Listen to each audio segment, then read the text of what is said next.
في 2026 المفروض إن ما يبقاش في حاجة اسمها أحسن لغة برمجة وأسرع لغة برمجة والكلام ده كله انساه. دلوقتي بقى كل حالة وكل مشروع هو اللي بيطلب منك لغة برمجة معينة. يعني مثلا لو انت شغال على الاي اي والداتا ساينس فانت تروح اوتوماتيك للبايثون، والحاجة اللي تخليك تبقى سهل مع البايثون والار والحاجات دي. لكن لو انت حد شغال على انتربرايز اركتكتشر وانتربرايز ابلكيشنز، انت ممكن تروح للدوت نت وتروح للجافا.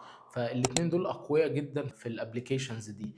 لو انت واحد بتتعلم ويب ابلكيشنز وواحد فرونت اند الكلام ده، فهتروح للجافا سكريبت از ان هي بيزكس، او ان هي حاجه اساسيه بتتعلمها في الاول. ده تعمل لك ويب ابلكيشن محترم كويس تقدر تبني عليه حياتك. لو انت عايز بدايه سريعه جدا فممكن برضو تستخدم النود جي اس. النود جي اس تقدر تقومها بشكل سريع.